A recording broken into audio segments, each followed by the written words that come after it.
My name is Pastor Hal York, and welcome to Truth in the Trenches. This is going to be a little longer than normal, but the name of it is called Memory Lane's $1,000,000 View, and I pray that it'll be an encouragement to you. His name was Arnold Smith. His wife's name was Ruby. Most people knew them as just Arnold and Ruby, but I had the honor of knowing them as Grampy and Grammy. They were my grandparents, my mom's mother and father. They lived on a farm about 9 miles from where we used to live. He was a potato farmer. He used to plant around 60 acres of potatoes and for many years milked a few cows. As you drove onto his farm, the farmhouse was the first thing that would catch your attention. The farmhouse that he was born in and lived his whole life in.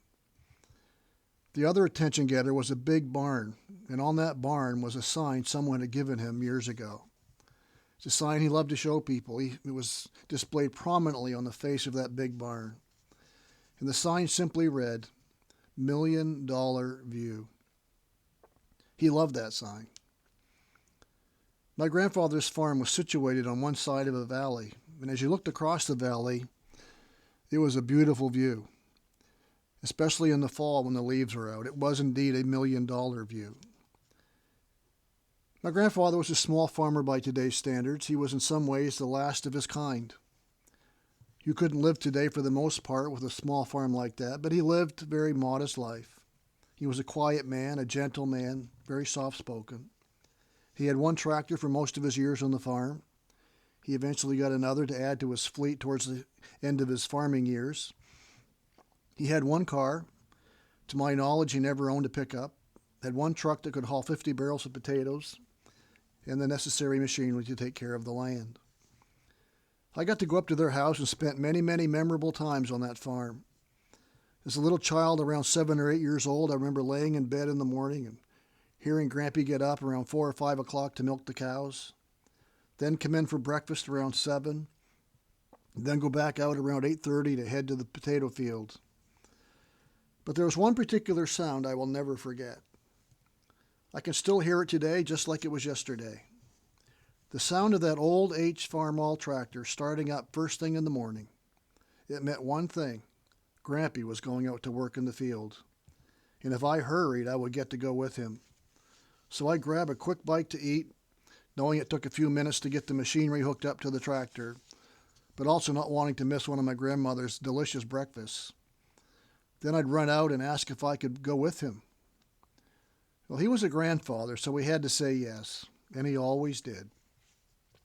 I can't tell you how many hours I spent on that tractor with him.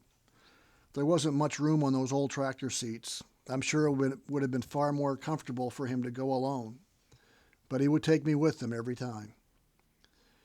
Then one day it happened. One spring day he was tilling up the ground, getting ready to plant a field just above the farmhouse. I was about 12 or 13 years old. And he stopped the tractor and got off and said he had some work to do in the house and then in the barn. Then he said words I'll never forget. You can finish tilling the field. Alone on the tractor. Wow. I couldn't believe it. I eventually stopped smiling, but I'll never forget him walking down that hill out of sight. It was just me and the tractor. I'm sure he probably watched me from somewhere, but it was a day I will never forget. For the next 6 or 7 years, until I went to college, I spent hours working on his farm. One of the special times back then was harvest time. Potatoes were still picked for the most part by hand, so during this time the farmer would have all kinds of annoying kids around picking potatoes to earn some cash for candy. Inevitably, at some point, the machinery would break down and there would be a great cheer from all the kids. And I'm sure my grandfather was sometimes frustrated with his machinery, but I never once saw him lose his temper with the machinery or with the kids. My grandparents didn't have an easy life. They had many disappointments. They had 2 children die shortly after they were born. They never talked much about it, but you could tell they knew what the word heartbreak really meant. This is the stuff I remember as a child and young adult. As I grew older, I began to think about some of the other sounds I heard when I was on the farm. Every morning around 7, you could hear these noises coming up from the vents in that old house. Voices that were hard to make out, but definitely voices.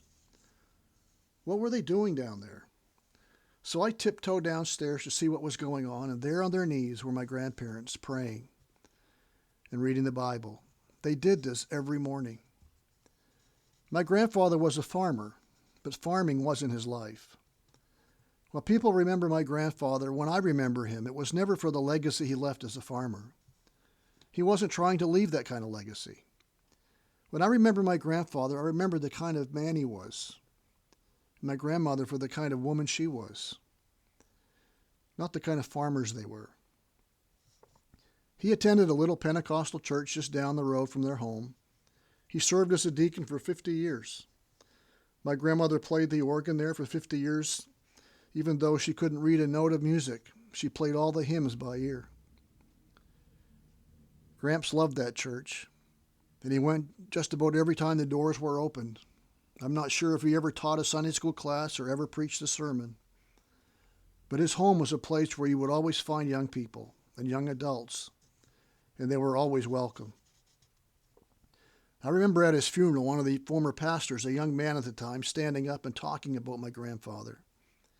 He said that when he pastored there was little money, and the church was little, and it didn't have a whole lot of money. On a few occasions, the church could not afford to pay him. He then said that even though no one knew, my grandfather would come and pay his salary out of his own pocket. Now, my grandparents didn't have much money, and that would have been a huge sacrifice for them to do that.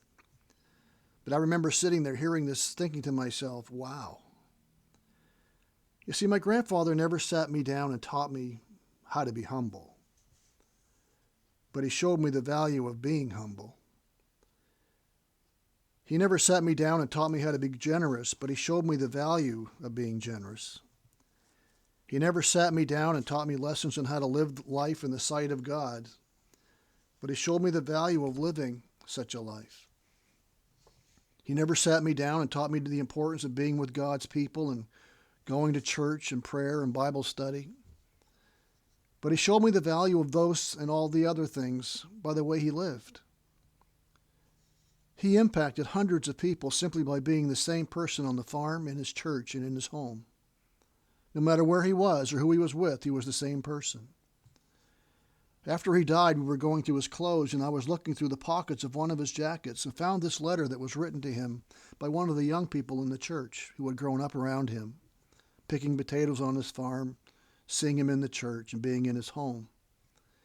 And she wrote this when she was 40 years old and gave it to my grandfather about a year before he died. He kept it in his jacket, and this is what it said.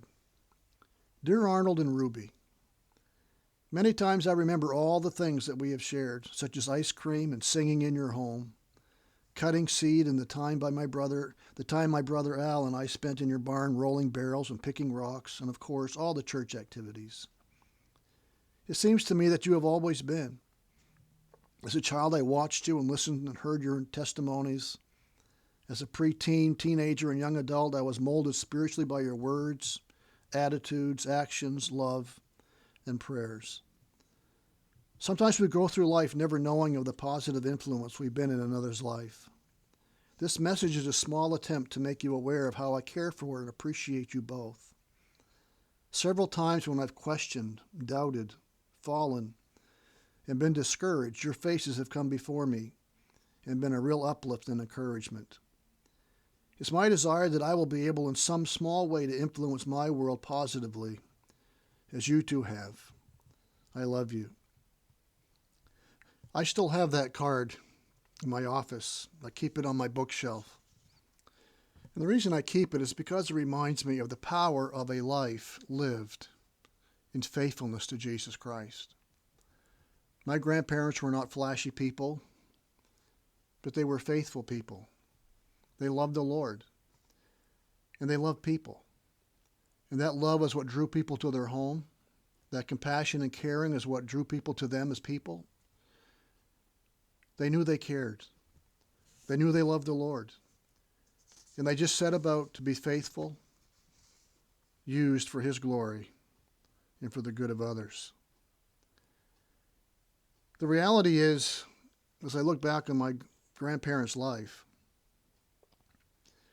Yes, the farmhouse is gone and the barn is torn down and the $1,000,000 view sign is gone. But I now realize that the $1,000,000 view was not what you saw as you looked out my grandparents' window. It was what you saw when you looked in my grandparents' window. The $1,000,000 view was their life, how they lived their lives. Faithfully, compassionately, caring, in prayer for people that they knew and loved in their church, and just living simple lives to the glory of God, being faithful where God called them to grow and to serve Him. And may we give our kids and our grandkids and those in our church and our friends such a view. This principle from Proverbs rings true in my grandparents' life, and may it be true in my life and in your life as well. That the memory of the righteous is blessed. The memory of the faithful is blessed. The memory of the caring is blessed. Proverbs 10:7.